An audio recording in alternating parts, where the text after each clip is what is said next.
Oi, gente, meu nome é Sonali e esse aqui é o Ler Coffee. Sejam bem-vindos a mais um vídeo e hoje a gente vai conversar um pouquinho sobre livros que me surpreenderam. Livros que eu peguei por indicação de algumas amigas que leram, livros que eu peguei de indicação aqui pelo YouTube, livros que eu apenas estava passando lá pela Amazon e me interessou, seja pela capa, seja pela sinopse, e que realmente foram leituras que, sabe, aquela leitura que nossa, que bom que eu li. Que bom que eu não deixei passar essa oportunidade. Enfim, então vamos lá falar um pouquinho sobre eles. Esse livro, A Sombra do Vento, do Carlos Ruiz Zafón, esse escritor que é um escritor espanhol, um dos maiores escritores da Espanha. Ele foi super indicado quando eu abria caixinhas de perguntas lá no Instagram. Várias meninas, amigas, recomendavam esse livro, dizendo que era o melhor livro da vida delas. Aí eu, nossa, então, peraí. Esse livro deve realmente ser maravilhoso. Quando eu comprei, eu sempre deixava pra lá, sabe? Eu disse, não vou ler agora não, não vou ler agora não, deve ser um pouquinho enfadonho, muita coisa pra gente absorver na hora da leitura. E não foi. Esse livro, nessa época aqui, parece que era proibido ter livros.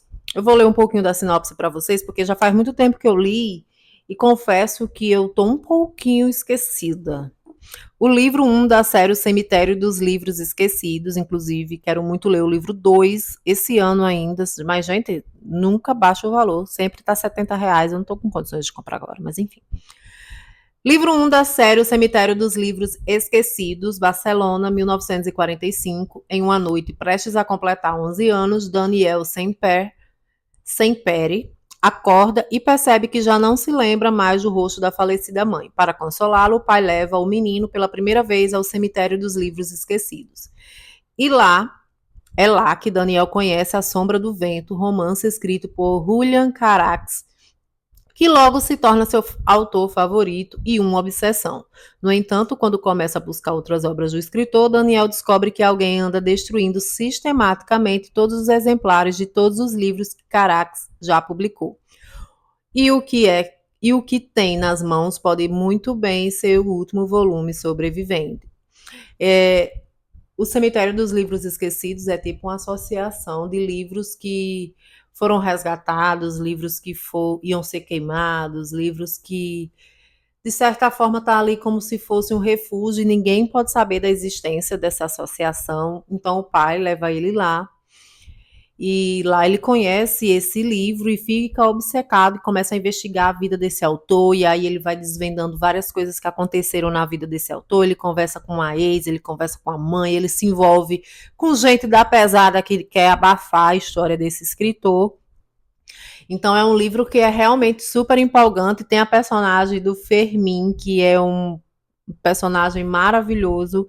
E eu poderia muito bem falar melhor desse livro para vocês, porque ele traz uma Espanha pós-Segunda Guerra, uma Espanha que também está passando por problemas políticos, e uma Espanha que tem repressão policial, uma Espanha que também tem desigualdade social, e tem essa questão também de preconceito, de marginalização. Enfim, é um livro maravilhoso. Se você já leu, deixa aí nos comentários. Eu acho que quando eu for ler o segundo livro, eu vou ter que fazer uma releitura desse aqui, ou ver mais resenhas sobre eles, porque me desculpem, mas confesso que minha memória anda um pouquinho falha a respeito dos detalhes desse livro. Mas é um livro incrível e quando eu li, que eu acho que foi em 2021, ele foi um dos melhores livros do ano. É um livro maravilhoso e que deixa para o segundo livro ser tão bom quanto foi o primeiro. São 4 livros essa série e quero muito ler o segundo ainda em 2024. Inclusive, ele está lá no meu carrinho só esperando baixar o valor. Outro livro que me surpreendeu, eu nunca tinha tido contato com nada do Stephen King, embora eu adore os filmes. Gosto de um filmezinho de terror, coisa que eu não gostava antes, mas agora eu gosto. As mudanças depois dos 30 anos, né? E esse livro aqui eu troquei em pontos do cartão de crédito.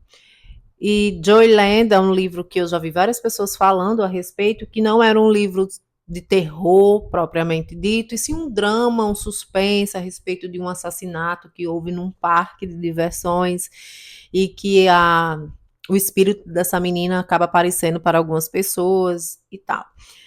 E tem o personagem de uma criança que é quem consegue também ver algumas almas e dar o descanso para essas almas. Enfim, é um livro que mexe com o sobrenatural, que mexe com essa questão também de você saber quem você é, solidão também. É um livro mais dramão também. E, gente, gostei. Tenho mais vontade ainda de ler outras obras de Stephen King. Confesso também que não vou partir logo para os terrorzão. Eu tenho vontade muito de ler O Instituto, que uma amiga minha recomendou. Lá no Instagram também, dizem que é maravilhoso, não é muito terror, se você já leu, deixa aí nos comentários. Se você já leu também Joyland, deixa aí nos comentários. Ele é muito maravilhoso. Um pequeno conselho: não se aventure em roda gigante em uma noite chuvosa. Gente, porque aqui a reta final do livro, que é quando vai se desvendando aí quem foi que assassinou essa menina no parque, gente, é emoção, viu? É tensão. É por isso que livros de terror, suspense, mistério, acaba prendendo muito o leitor, né? Assim como o filme. Você não quer largar, porque você não quer perder um detalhe, você não quer deixar para amanhã aquela curiosidade que você pode matar hoje. E Joyland foi desse jeito. Não marquei muito, porque eu fiquei tão presa no livro que eu não vou marcar, não. Quero saber logo o que vai acontecer em seguida, enfim. E, gente, olha que fofo. É uns coraçãozinhos as divisões de capítulos. Eu achei isso muito fofo. E a capa super emblemática, né? Aqui é as meninas que trabalham nesse parque tirando as fotos e que vão ter um papel bem interessante no desenrolar desse crime. É um livro muito bom e me surpreendeu. Pensei que eu não ia gostar, que eu ia ter medo, mas não teve nada a ver com isso, não. Outro livro que me surpreendeu, esse aqui eu comprei somente pela capa, mesmo conhecendo a poderosa que escreveu esse livro, que foi a Virginia Woolf, Flush, As Aventuras desse Cox Spaniel, que é um Cox Spaniel de uma escritora bastante famosa. Tá até aqui, deixa eu ler para vocês. Logo após publicar o romance As Ondas, Virginia Woolf começou a trabalhar em Flush, uma biografia do Cox Spaniel da poeta Elizabeth Barrett Browning. Não sei dizer. Nela, o leitor o acompanha desde o nascimento, passando por sua infância ao lado da escritora Mary Russell, sua primeira proprietária, até suas viagens para Pisa e Florença, já na companhia de Browning. Apesar da premissa incomum, este livro é mais do que um mero divertimento literário. Explora a ideia de uma vida livre da tirania das palavras e é um testemunho ímpar da trajetória pouco estudada das duas poetas inglesas, praticamente esquecidas desde a década de 1930. Então, ela usa a figura desse Cox Spaniel maravilhoso para a gente conhecer um pouquinho a figura dessa escritora e também tem vários panos de fundo bastante interessantes nessa obra, como, por exemplo, a classe social. A gente sabe que os costumes ingleses são muito elitistas, né? E a figura do Cox Spaniel centraliza muito isso quando a gente vai estudando um pouquinho da linhagem desse Cox Spaniel em relação a cachorros que não é de raça.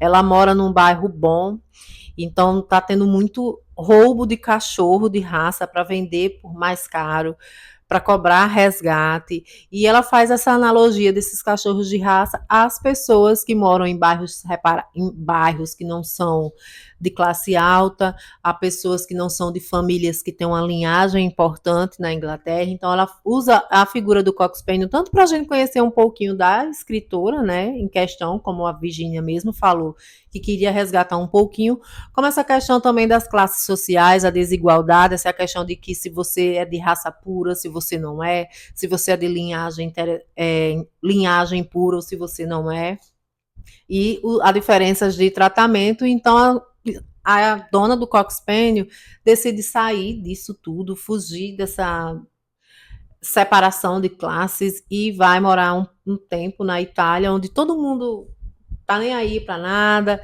Ele anda solto pelo meio da rua, é amigo de todos os cachorros da rua, de todo mundo. Gente, é um livro super divertido. Eu amei.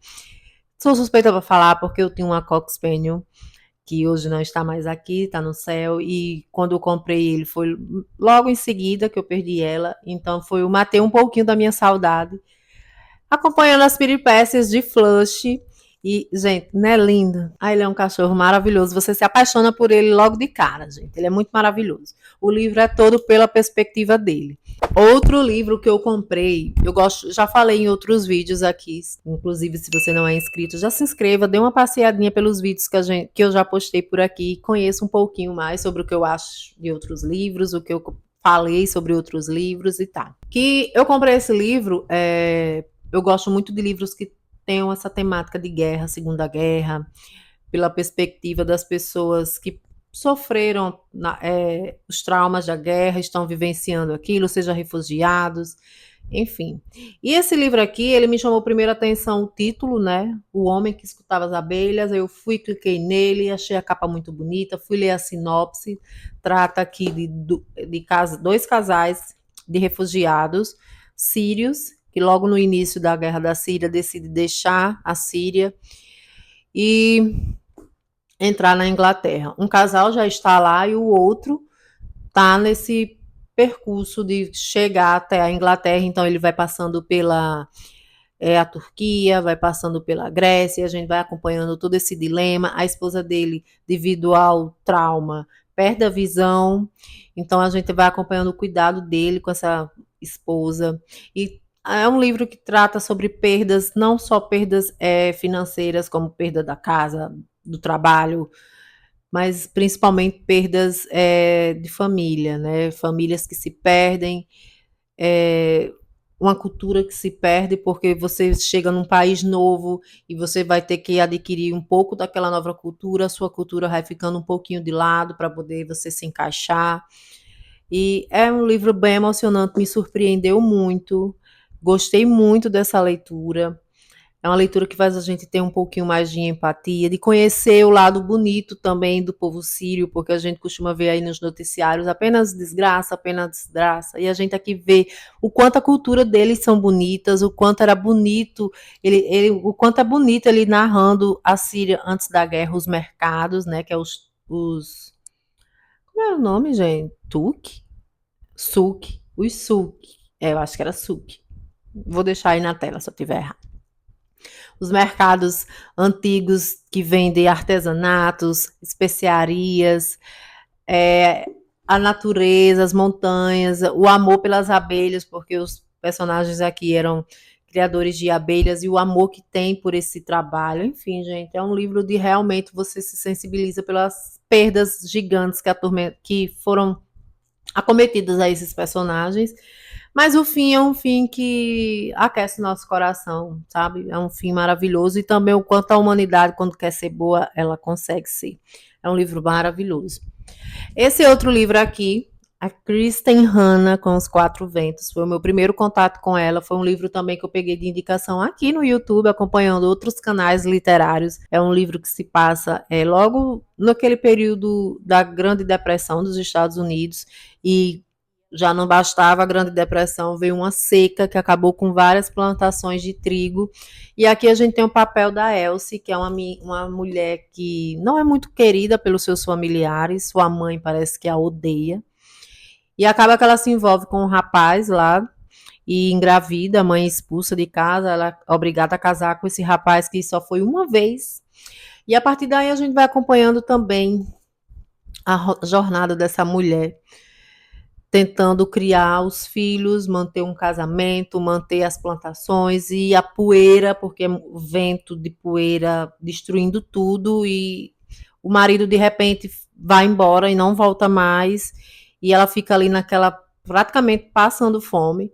Então ela decide ir, assim como outros foram na frente, para o litoral, né? Para a Califórnia. E então a gente vai acompanhando ela com esses dois filhos, tentando chegar à Califórnia, mas aí acontece várias coisas, eles vão ficar lá num campo de imigrantes, passando muitas necessidades, sendo muito mal recebido por outros americanos, aquela ideia do sonho americano não funciona muito bem, a autora deixa bem claro isso aqui, o preconceito que uma região tem com a outra, é triste de ver, é um livro muito triste. Também tem essa questão social, a gente vê aqui muito essa luta social, luta trabalhista, sindicatos, a opressão do empregador em cima dos funcionários. É um livro maravilhoso, mas o final também é um final que vai lhe roubar algumas lágrimas, viu?